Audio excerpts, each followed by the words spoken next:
RT admission 2026-27 तर दुसरी list लागलेली आहे, म्हणजे वेटिंगवाल्यांचे नंबर लागलेले आहे. तुम्हाला SMS आलेले असेल किंवा तुम्ही डायरेक्टली साईटवर सुद्धा चेक करू शकता. तर आपण कालच्या व्हिडिओमध्ये आपला नंबर लागलेला आहे किंवा नाही हे कसं चेक करायचं आणि तुमचे जे ॲडमिट कार्ड आहे हे तुम्ही स्टेटस चेक करताना डाउनलोड करू शकता. क्लिअर.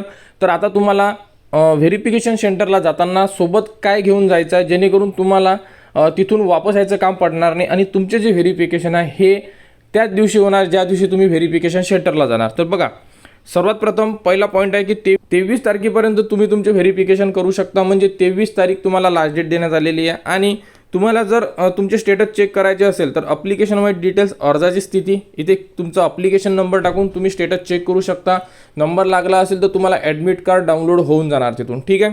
तर हे ॲडमिट कार्ड तुम्हाला सोबत घेऊन जायचं आहे. त्यानंतर दुसरा पॉईंट आहे की तुम्हाला एक हमीपत्र घेऊन जायचं आहे सोबत. तर बघा, इथे एक हमीपत्र म्हणून ऑप्शन दिलेला आहे, साईडवरच आहे हमीपत्र. तर इथे तुम्हाला क्लिक करायचं आहे, इथून डाउनलोडला क्लिक करायचं आहे. तर हे हमीपत्र तुम्ही तुमच्या आजूबाजूला जेही झेरॉक्स सेंटर असेल, सायबर कॅफे असेल, त्यांच्याकडून तुम्ही ह्यांची जे प्रिंट आहे हे काढून घ्या आणि 2 प्रिंट काढजा. कारण कसं आहे, जर काही चुकलं तर तुम्हाला परत भरून देता आलं पाहिजे. तर यामध्ये तुमचं विद्यार्थ्याचे नाव, अर्ज क्रमांक म्हणजे जो आपला ID होता तो ID, इथे वडिलाचे नाव आणि अशा प्रकारे संपूर्ण माहिती, इथे तारीख वगैरे, इथे सही आणि नाव वडिलांचे आणि मोबाईल क्रमांक, अशा प्रकारे माहिती भरून आपल्याला हे हमीपत्र ॲडमिशनच्या वेळेस तुम्हाला व्हेरिफिकेशन सेंटरला द्यायचं आहे. क्लिअर. एवढं एक ॲडमिट कार्ड, एक हमीपत्र, हे 2 डॉक्युमेंट्स तुम्हाला साईडवरून मिळून जाणार. त्यानंतर तुम्हाला स्वतःचे कोणकोणते डॉक्युमेंट्स लागणार आहे हे सुद्धा आपण याच व्हिडिओमध्ये डिस्कस करणार आहे. तर बघू शकता, RT प्रवेश 2026-27 आवश्यक कागदपत्रांची यादी. तर निवड झाल्यानंतर तुम्हाला हे जे कागदपत्र आहे हे सादर करायचे. सर्वात प्रथम संपूर्ण पालकवर्गांना पत्ता पुरावा म्हणजे ॲड्रेस प्रूफ, जो ॲड्रेस तुम्ही फॉर्ममध्ये टाकलेला आहे, लोकेशन दिलेलं आहे, त्या ॲड्रेसचं तुम्हाला प्रूफ द्यायचं आहे. त्यामध्ये तुम्ही आधार कार्ड देऊ शकता, रेशन कार्ड हे कॅन्सल केलेलं आहे, रेशन कार्ड चालत नाही, विजेचे बिल देऊ शकता, मतदान कार्ड देऊ शकता. ओके. या प्रकारे तुम्ही एक ID प्रूफ तुम्हाला देणं गरजेचं आहे. जे रेंटवर असेल त्यांनी जे रेंट ॲग्रीमेंट बनवलेलं आहे ते रेंट ॲग्रीमेंट ते देऊ शकतात. तर संपूर्ण पालकवर्गांना यामध्ये काही डाऊट्स? ठीक आहे. तर पत्ता पुरावा तुम्हाला कंपल्सरी आहे. एक पत्ता पुरावा तुम्ही कोणताही देऊ शकता. उदाहरणार्थ आपण सांगितलेलं आहे रेंटवाल्यांनी रेंट ॲग्रीमेंट आहे. त्यानंतर जन्माचा दाखला कंपल्सरी आहे. संपूर्ण पालकवर्ग ज्यांचे नंबर लागलेले आहे, मुलाचा, मुलीचा, आपल्या ओरिजिनल जन्माचा दाखला आणि त्यासोबत तुम्हाला झेरॉक्स कॉपी हे व्हेरिफिकेशन सेंटरला द्यायचे आहे. ओरिजिनल पाहिजे आहे आणि जन्माचा दाखला हा लागणारच आहे. यामध्ये कोणतेही असे ऑप्शन नाही आहे दुसरे की यामध्ये मी दुसरं कोणतं डॉक्युमेंट्स देऊ का. क्लिअर. 3 नंबर, कास्टमध्ये जर असाल SC ST VJ, त्यानंतर OBC SCBC SBC, कोणतीही कास्ट असेल तुमची ओपन सोडून, तुम्हाला कास्ट सर्टिफिकेट लागेलच.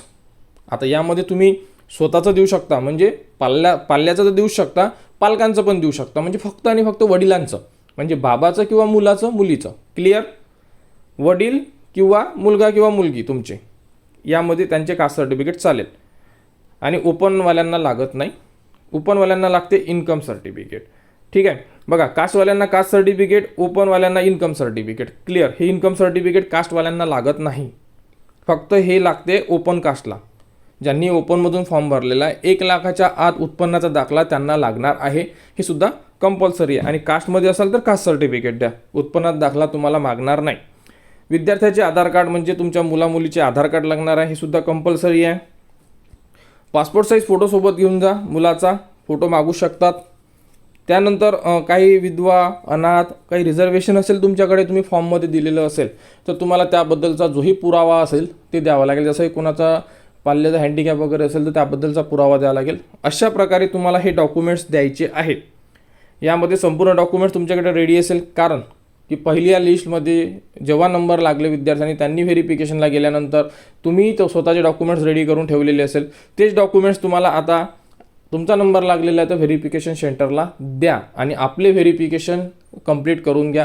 व्हेरिफिकेशनचा ॲड्रेस, तुमचं जे ॲडमिट कार्ड मिळालेलं आहे त्यावरती सर्वात लास्टमध्ये ॲड्रेस दिलेला आहे. 1 2 3 4 कितीही ॲड्रेस असू शकतात. त्यामधून जे ॲड्रेस तुम्हाला जवळ आहे तिथे जाऊन तुम्ही व्हेरिफिकेशन करू शकता. व्हेरिफिकेशन करा आणि आपल्या पाल्याचा जो प्रवेश आहे हा निश्चित करा.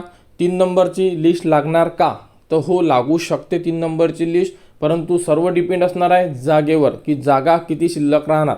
याबद्दलची आपण पुढील राऊंडमध्ये म्हणजे पुढील व्हिडिओमध्ये संपूर्ण माहिती देऊ. परंतु सध्याची जी परिस्थिती आहे की ज्यांचे नंबर लागले त्यांनी पटापट आपली ॲडमिशन घेऊन ॲडमिशन कन्फर्म करा.